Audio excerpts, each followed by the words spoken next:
So, greetings and salutations. Sturgis is slowly becoming my favorite rally, and I haven't even been to the rally part yet. There's just so much to do here, and if you don't come all week, you're not going to do the majority of it, and I don't know that you can get it all done in a week. So I've decided to take my time, which means that we'll have to come back for the rest of it. Now, we are today at Mount Moriah Cemetery in Deadwood. So today we're going to do Deadwood Cemetery here. I don't know what else we'll get up to. Talked about maybe going up to Devil's Tower. We'll see what shenanigans we can get into on today's Graveyard Biker.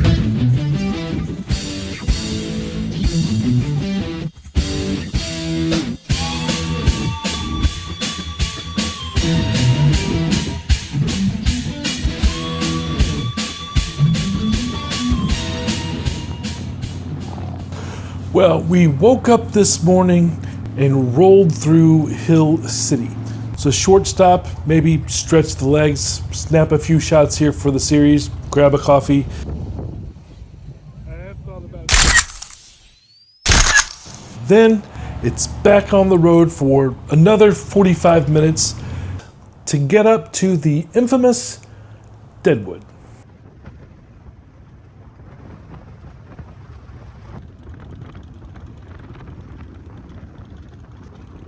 Now, here in Deadwood is our first destination, Mount Moriah Cemetery.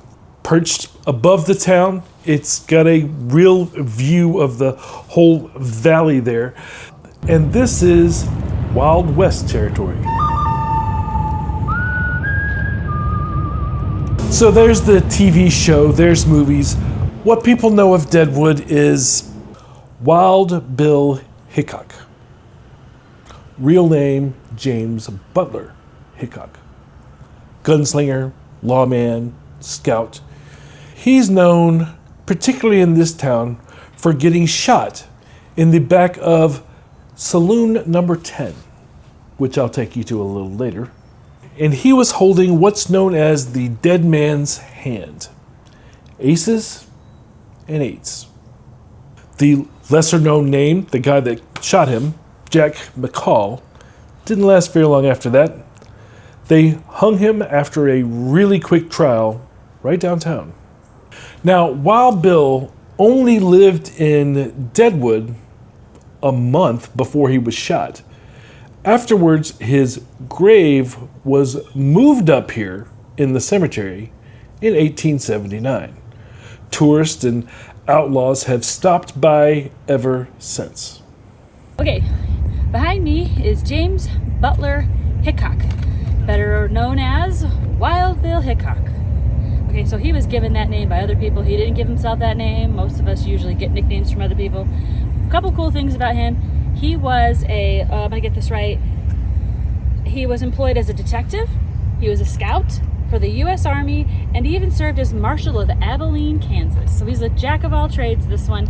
The thing that made him very unique, though, was he had the fastest guns in the West. He wore both of his pistols on his belt, and he wore them butts out, which was very unusual at the time. But he had the quickest draw of anybody in the West, and that's part of what made Wild Bill Hickok so cool.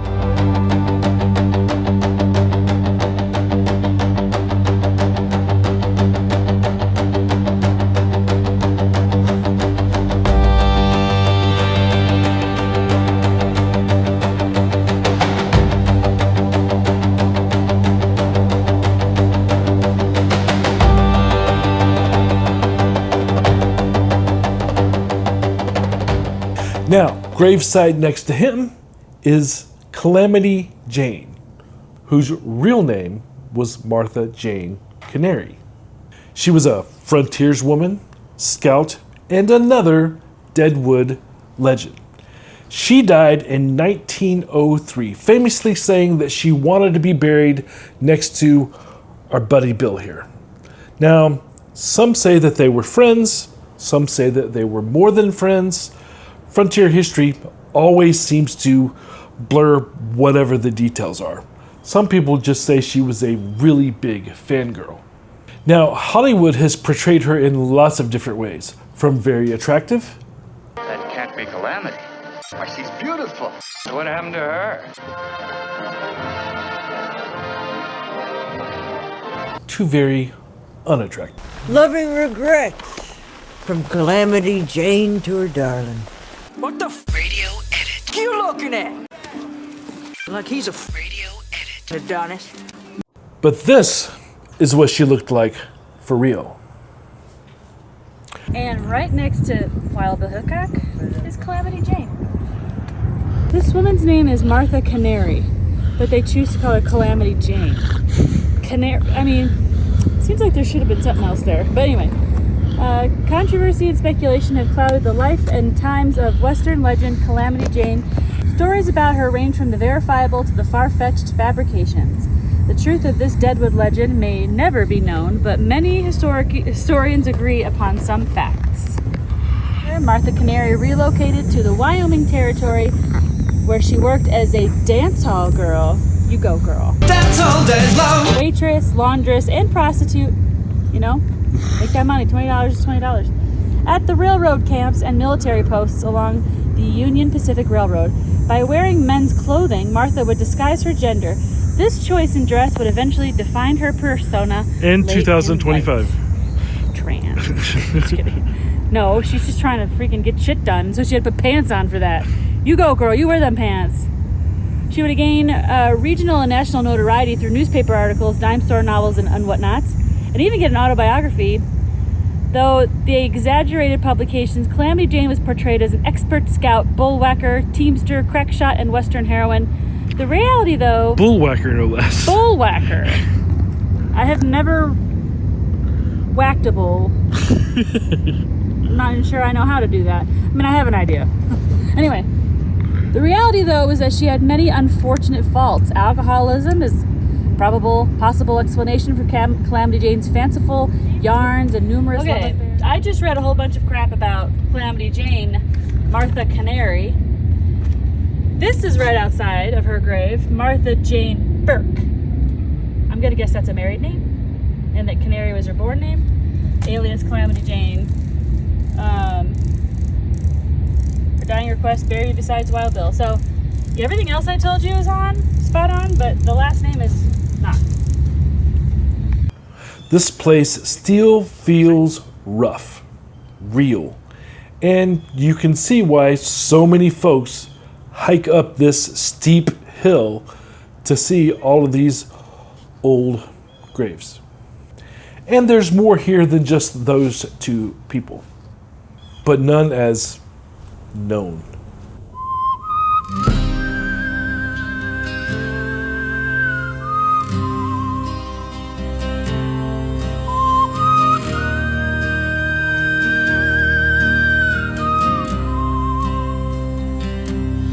Moonlight's cold and grips the ground. Shadows stretch without a sound.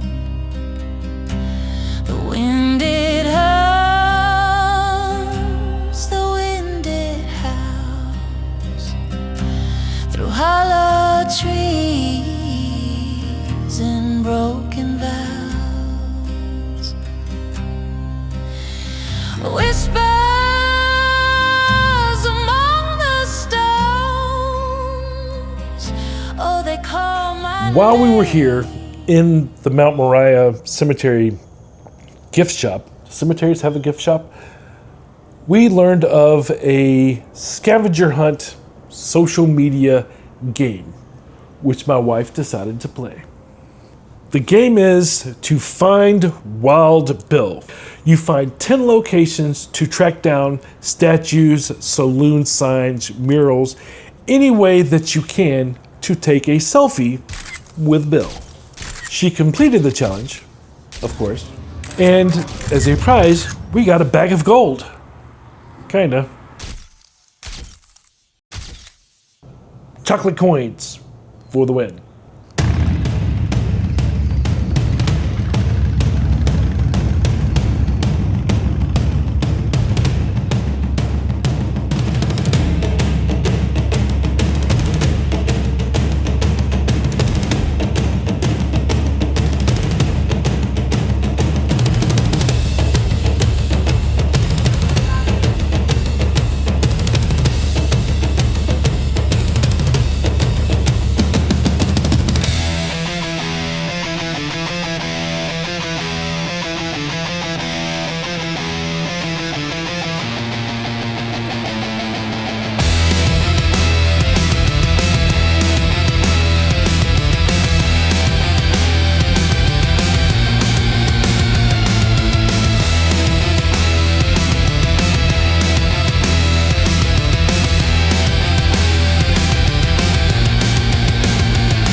So after the cemetery, we cruise on up to Main Street in Deadwood. There are Harleys everywhere, brick storefronts, the occasional poker motif, and a few famous places like Saloon No. 10.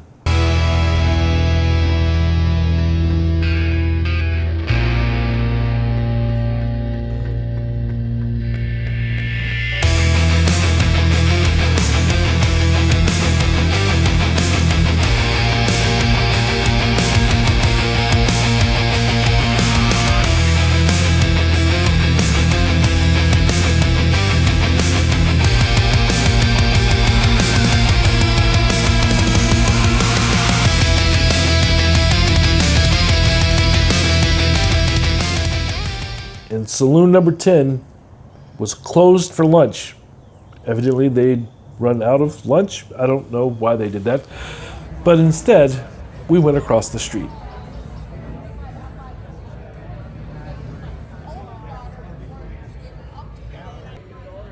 All right, so we're stopping for lunch at a place called Buffalo Bodega. You probably cannot hear me because it's very loud. We are in Deadwood, South Carolina. And it is exactly what you would expect. It's a lot like Gatlinburg, stockyards in Texas, Pigeon Forge, that sort of thing, outside the main strip, main drag. Tourist jobs all up and down. After this, we're going to go to Spearfish Canyon. Then probably on up to Death Side.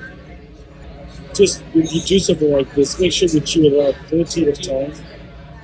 Because in my head and in my planning, I did not leave enough time to do everything. It takes a lot longer than you think to actually enjoy it. So at this point, like I think I said earlier, at this point, I am going to just go with the flow and enjoy what I can. And if I have to come back next year, so be it. Here's more of Main Street.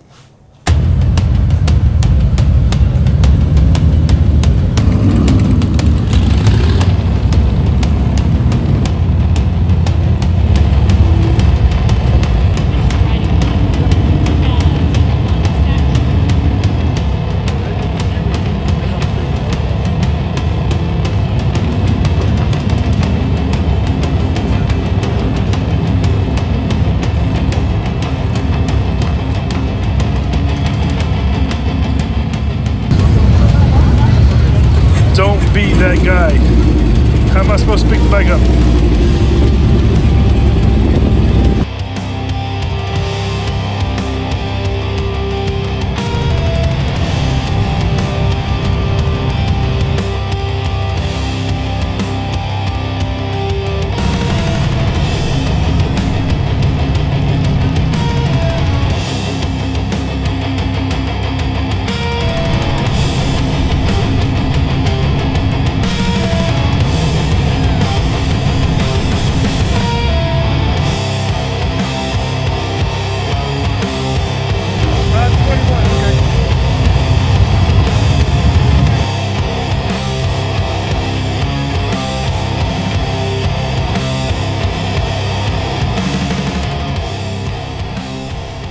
Now, after Deadwood is when the real riding begins.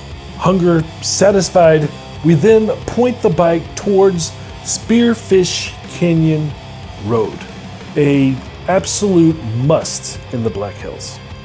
It's all twists, rock walls, pine trees leaning over the pavement, tons of things to see on this scenic highway.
Now we stop here for a minute to get out the camera, turn everything on, and make some new friends. Oh, nice. You go straight here from where we're at, 1,000 miles.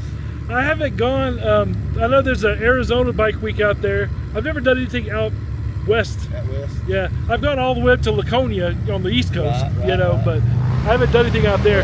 And Arizona's one I hear about all the time. We hadn't been to Arizona, but we went to Laughlin.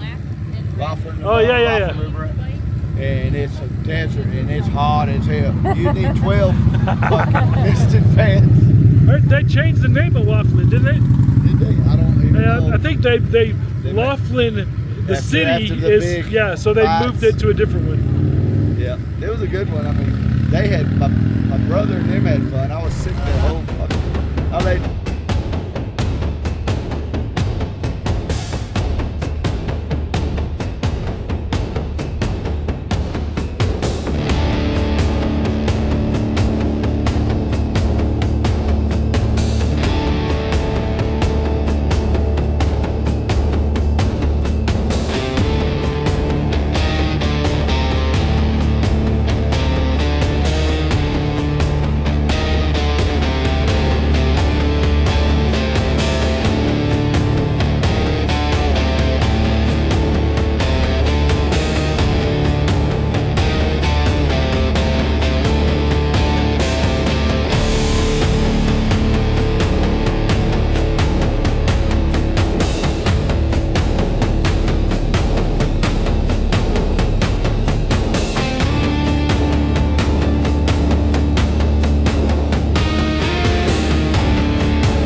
So my first destination on Spearfish here was Devil's Bathtub.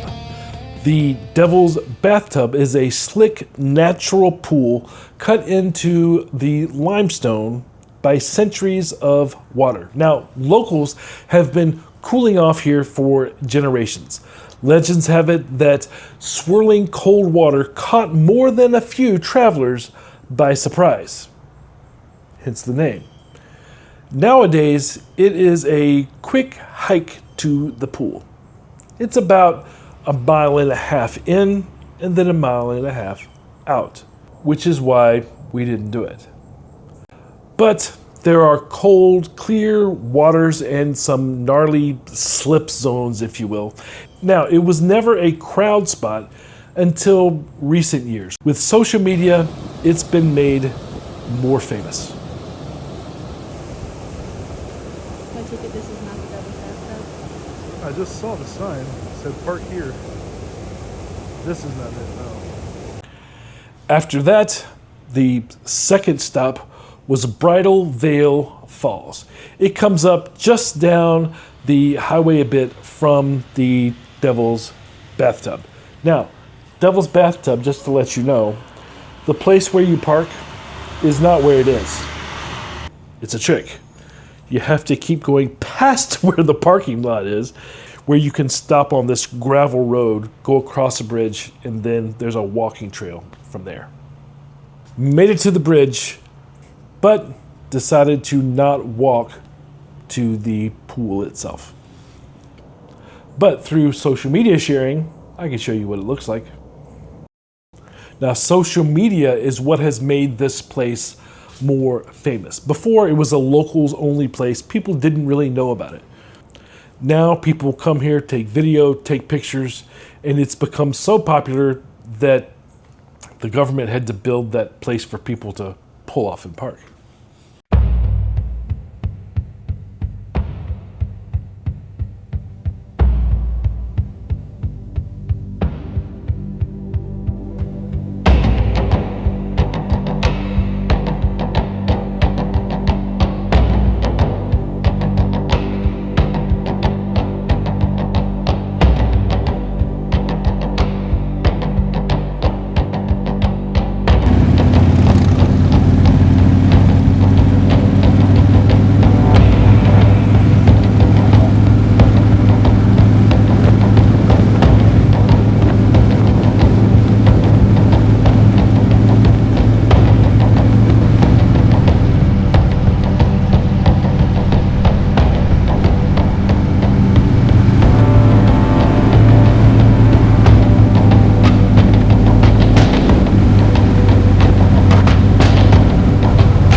Then we roll up on Bridal Veil Falls, right off the highway. Yep.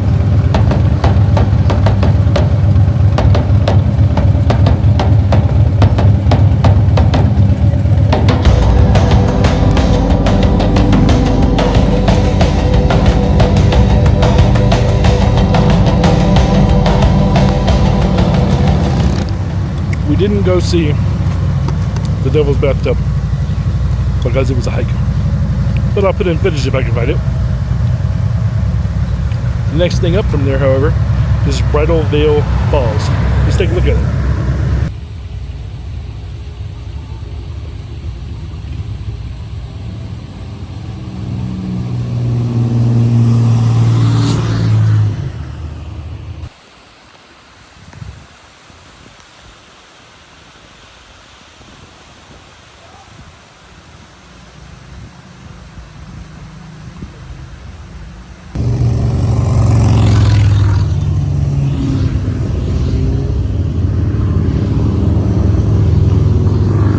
A 60-foot curtain of water. You can literally see it off of the roadside. It's one of the most photographed spots in the Black Hills. Today, there's a parking lot and an overlook. There's no hike needed. You can just stand there on the platform and see it. But some people walk down there anyway.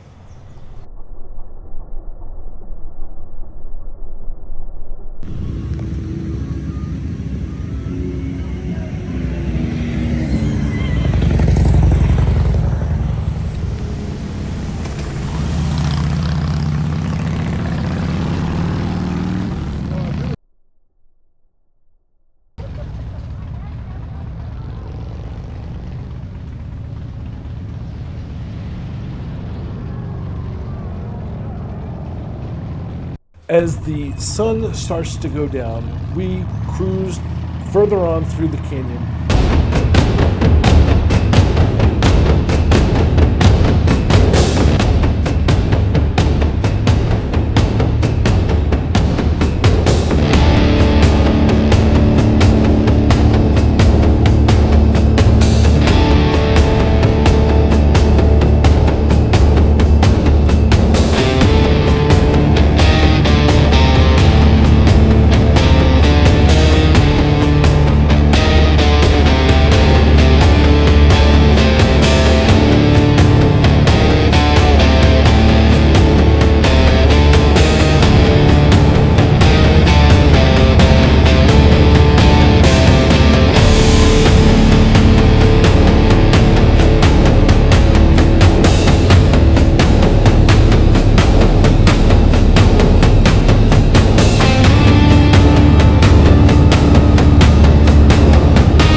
we were a little concerned about rain, having just gone through it the night before, and headed on to the cabin.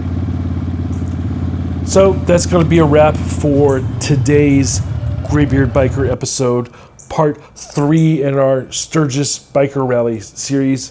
Thanks for hanging out with us. If you enjoyed it, please do let us know in the comments below. Like, subscribe, put us in your feed, notification, all the YouTube-y stuff that we have to say here at the end of these.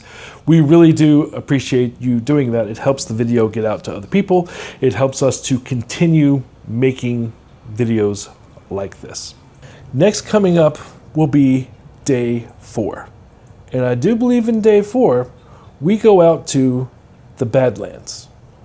So be sure to have those notifications turned on so that you know when it's going to be released. Right now, still editing it. So until then, stay free. Keep it shiny side up.